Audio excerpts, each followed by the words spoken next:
Good evening students. इस lecture में हम बात करेंगे मैग्नेटिक मोमेंट की। जैसे डाइपोल मोमेंट हम इलेक्ट्रोस्टैटिक्स में पढ़ते थे, वैसे ही मैग्नेटिक कॉन्फ़िगरेशंस का डाइपोल मोमेंट। सो हमारा आज का ये जो टॉपिक है, दिस इज मैग्नेटिक मोमेंट, कि कैसे कैसे मैग्नेटिक मोमेंट डिफाइन होता है। सबसे पहली बात, इसमें हम दो चीजें आपको बताएं। एक तो बार मैग्नेट, जो मैं आपको शुरू के कुछ लेक्चर्स में करवा चुका हूं कुछ दिन पहले, कि एक बार मैग्नेट का मैग्नेटिक मोमेंट कैसे डिफाइन होता है। और अब एक नई चीज सीख रहे होंगे कि करंट कैरिंग कॉइल, इसका मैग्नेटिक मोमेंट कैसे डिफाइन होगा। एक बार मैग्नेट का और एक करंट कैरिंग कॉइल का। बार मैग्नेट में हमने ये पढ़ा था कि जैसे ये कोई बार मैग्नेट है, थोड़े से अंदर उसके पोल्स होते हैं। मैथमेटिकल अजम्पशन है, पोल्स कुछ होते नहीं है, मैथमेटिकल अजम्पशन है कि यहाँ नॉर्थ पोल है या साउथ पोल है। और इसकी मैग्नेटिक लेंथ है एल एम मैग्नेटिक लेंथ, जो ज्योमेट्रिक लेंथ का नियरली 0.84 टाइम्स था। और जो पोल स्ट्रेंथ है या मैग्नेटिक चार्ज, वो हमने बोला था क्यू एम।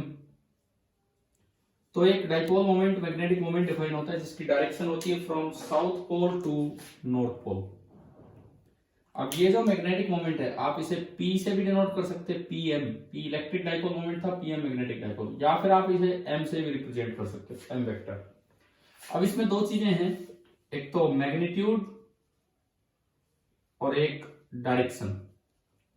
डायरेक्शन डायग्राम में दिख रही है कि from south pole to north pole. याद रखो, हर एक मैग्नेटिक कॉन्फ़िगरेशन का जो मैग्नेटिक मोमेंट होता है उसकी डायरेक्शन फिक्स है, from south pole to north pole. Magnitude dipole, ये बार मैग्नेट अगर आप लेते हैं तो इसका मैग्नेटिक मोमेंट PM या M जो होगा, दैट इज मैग्नेटिक चार्ज या pole strength into separation between the poles, magnetic length. और इसकी यूनिट हमने आपको कभी बताई थी कि जो इसकी यूनिट होती है वो होती है एम्पियर मीटर स्क्वायर। जो ये जो हम टर्म पढ़ रहे हैं मैग्नेटिक मोमेंट, इसकी SI यूनिट होती है 1 एम्पियर मीटर स्क्वायर। कैसे होगी, इधर वाले केस में आपको डायरेक्टली समझ में आएगी। तो ये तो हुआ एक बार मैग्नेट का मैग्नेटिक मोमेंट। अब मैं बात करूं एक करंट कैरिंग कोइल का मैग्नेटिक मोमेंट। तो जैसे ये कोई कोइल है, कोई भी एक कोइल है, इसमें करंट यूं फ्लो कर रहा है, सपोज कीजिए। असल में क्लोज नहीं होता, ये क्या होता है, यहाँ नीचे कहीं कोई बैटरी लगी होगी और इस वजह से ये करंट फ्लो कर रहा होगा, ऐसा कुछ होता है। हम बस उसको सर्कल बना के छोड़ देते हैं। मान लीजिए इसका रेडियस है R, सपोज कीजिए इसका रेडियस है R। सबसे पहले मैं इसमें पोल्स आपको दिखाता हूं कि किधर कौन सा पोल है। जिस तरह सर्कल में करंट जा रहा है उस तरह राइट हैंड को घुमाएं, अंगूठा आपको मैग्नेटिक मोमेंट की डायरेक्शन देगा। जिस तरह करंट जा रहा है आगे से पीछे की तरफ, डैश डैश मतलब पीछे की तरफ, या मैं यूं कहूं एक्सिस बना के दिखा दूं, ये हिस्सा कट हो रहा है, एक्सिस के ऊपर से जा रहा है तो हिस्सा पीछे, और यहाँ एक्सिस में दिख रहा तो ये हिस्सा आगे है। तो इस तरह करंट घूम रहा है तो अंगूठा देता है मैग्नेटिक मोमेंट की डायरेक्शन, यानी कि इसका जो मैग्नेटिक मोमेंट होगा वो इधर से इधर होगा। इसका जो मैग्नेटिक मोमेंट होगा इधर से इधर, और मैग्नेटिक मोमेंट होता है from south pole to north pole. यानी कि इस बार मैग्नेट का, सॉरी इस कॉइल का जो पोल आपको दिख रहा है वो साउथ पोल है, और इधर वाला पोल आपका नॉर्थ पोल है। वो साउथ पोल है और ये नॉर्थ पोल। यानी कि आप एक करंट कैरिंग कॉइल में भी पोल्स असाइन कर सकते हैं। अब बात आती है कि इसका मैग्नेटिक मोमेंट का डायरेक्शन तो आ गई, मैग्नीट्यूड क्या होगा, PM या M, that is equal to current into area of loop, area of loop.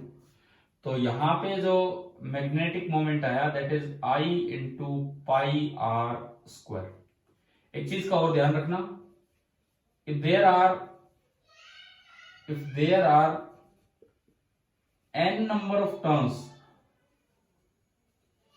if there are n number of turns coil में, तो जो मैग्नेटिक मोमेंट होगा that is equal to INA, Meena.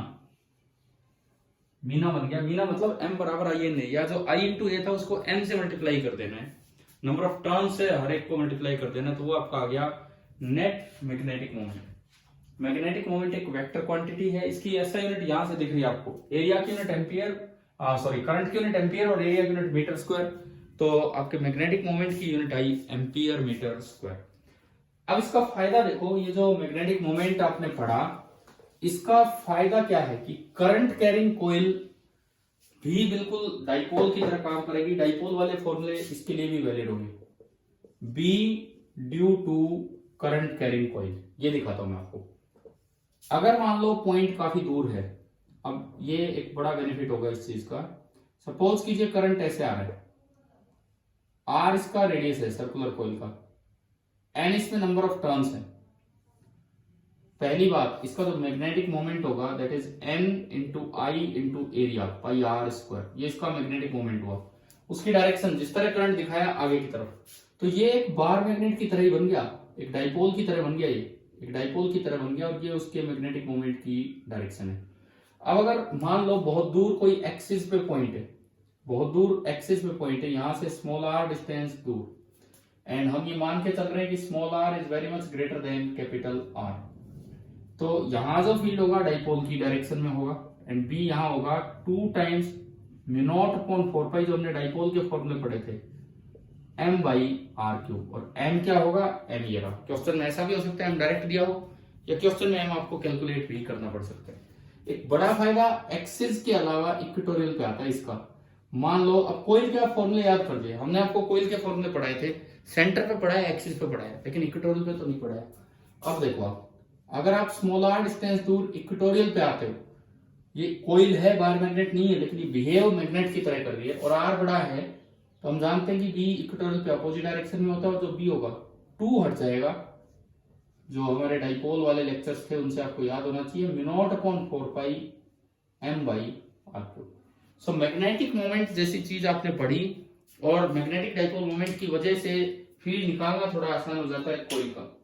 अब बात यह आती है कि क्या हर मैग्नेटिक कॉन्फ़िगरेशन के साथ नॉर्थ पोल और साउथ पोल होता है?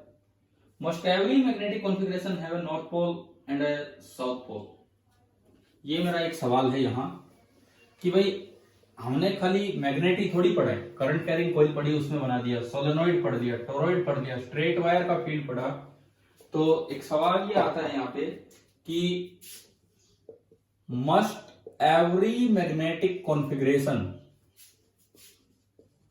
मस्ट एवरी मैग्नेटिक कॉन्फ़िगरेशन, कि भाई आप कोई भी मैग्नेटिक कॉन्फ़िगरेशन लेते हो, मतलब जिसने मैग्नेटिक फील्ड फैलाया हो, चाहे वो स्ट्रेट वायर हो, चाहे सर्कुलर वायर हो, चाहे बार मैग्नेट हो, must every magnetic configuration have a north pole and a south pole. ये हमारा सवाल है, have a north pole and a south pole. क्या हर मैग्नेटिक कॉन्फ़िगरेशन के साथ एक नॉर्थ पोल और एक साउथ पोल होना चाहिए? क्या इसका आंसर होगा? आप अगर जैसे वीडियो से आप ये क्लास अटेंड कर रहे हैं, तो यहाँ पे आपको वीडियो रोकना चाहिए, 2 मिनट के लिए वीडियो को आप आगे ना बढ़ाएं, खुद सोचें कि इसका क्या आंसर होना चाहिए, क्योंकि ऐसे तो फिर आपको डायरेक्ट आंसर ही दिख जाएगा। मैं वेट नहीं करूंगा, आप वेट कर सकते हैं वीडियो रोक के। अगर आप ये लाइव वैसे क्लास होती, फिजिकली आप प्रेजेंट होते, तो मैं रुकता 5 मिनट, बच्चों से सवाल पूछता, लेकिन अभी नहीं। अभी आप सोचिए खुद। अब देखो मैं इसका आंसर देता हूँ कि क्या किसी भी मैग्नेटिक कॉन्फ़िगरेशन के लिए आप ये लिख सकते हो, तो आंसर है नॉट नेसेसरली। जरूरी नहीं है कि आप सबके साथ पोल असाइन कर सके, क्योंकि पोल तो एक मैथमेटिकल अजम्पशन है, पोल तो एक मैथमेटिकल अजम्पशन है, ये एक्चुअल में तो होते ही नहीं है। तो ये तो हम मान लेते हैं कि भाई थोड़ा आसान है इससे देखना। ये फिर कब असाइन होंगे, कब आप पोल बता पाएंगे? किसी भी ऐसे सोर्स के साथ आप पोल असाइन कर पाएंगे जिसका मैग्नेटिक मोमेंट नॉन जीरो, मैंने अभी पढ़ाया। तो poles can be assigned, poles can be assigned only if the configuration has a non-zero magnetic moment, a non-zero magnetic moment। देखो मैं 3-4 एग्जांपल्स लेता हूं यहां। पहला एग्जांपल, बार मैग्नेट। हम जानते हैं बार मैग्नेट में पोल्स भी होते हैं, क्योंकि उसमें मैग्नेटिक मोमेंट भी हम पहले देख चुके हैं, तो इसमें पोल्स होंगे। दूसरा एग्जांपल, सोलेनोइड। पहले मैं एक सर्कुलर वायर लेता हूं, सर्कुलर वायर हमने पढ़ दिया, उसका मैग्नेटिक मोमेंट होता है, इसका मतलब उसमें पोल्स असाइन किए जा सकते हैं। तीसरा एग्जांपल, सोलेनोइड। सोलेनोइड में भी कई सर्कुलर वायर्स होती है, तो उसमें जिस तरह करंट फ्लो करता है, एक साइड नॉर्थ पोल हो जाता है और एक साइड साउथ पोल, उसमें भी पोल्स असाइन किए जा सकते हैं। इन सबका नॉन जीरो मैग्नेटिक मोमेंट है। अब मैं दो ऐसे एग्जांपल देता हूं जो मैग्नेटिक फील्ड फैलाएंगे लेकिन मैग्नेटिक मोमेंट नहीं पता लगा पाएंगे हम, और इसलिए उनमें आप पोल नहीं बता सकते हैं। चौथी चीज हमने ली स्ट्रेट वायर। एक स्ट्रेट वायर में आप नहीं बता सकते हैं कि किधर तो नॉर्थ पोल है किधर साउथ पोल है, कुछ नहीं बता सकते। सर्कुलर वायर में बता सकते हैं, स्ट्रेट वायर में नहीं बता सकते। बस इसकी फील्ड लाइन बन जाती है, इसके अराउंड कंसेंट्रिक सर्कल्स बन जाते हैं फील्ड लाइन के रूप में, लेकिन आप पोल्स असाइन नहीं कर सकते हैं क्योंकि इसका मैग्नेटिक मोमेंट डिफाइन हम नहीं कर पा रहे। पांचवी चीज टोरॉइड, जो आज ही पढ़ा था पिछले लेक्चर में, आप सोलेनोइड में पोल्स दे सकते हैं। जिस तरह करंट जा रहा है एक साइड नॉर्थ होगा एक साइड साउथ होगा, क्योंकि उसके अंदर एक फील्ड की पर्टिकुलर डायरेक्शन है सोलेनोइड में। टोरॉइड में कोई डायरेक्शन नहीं है, वो घूमता रहता है, तो इसमें टोरॉइड याद रखना, स्ट्रेट वायर जो करंट फैलाती है, सॉरी जो मैग्नेटिक फील्ड फैलाती है, वो जो मैग्नेटिक कॉन्फ़िगरेशन है, या टोरॉइड, ये दो मैंने ऐसे एग्जांपल दिए जिनमें मैग्नेटिक फील्ड फैलता है लेकिन आप इक्विवेलेंट नॉर्थ पोल और साउथ पोल नहीं बता पाएंगे। तो अब आज ये छोटे छोटे लेक्चर्स थे, आज का ये लास्ट लेक्चर है आपका। इसके बाद मैं इसके लिंक डालूंगा एक इसके डिस्क्रिप्शन में, जिसमें अभी तक जो ये पिछले कुछ दिनों के लेक्चर्स हुए उनसे रिलेटेड मैग्नेटिक फील्ड निकालने की तरफ कुछ न्यूमेरिकल्स होंगे, 30-35 न्यूमेरिकल, जो आप ट्राई करेंगे। मैं आंसर की के साथ डाल रहा हूँ, तो आप अपने आप वो ढंग से ट्राई कीजिए। Thank you.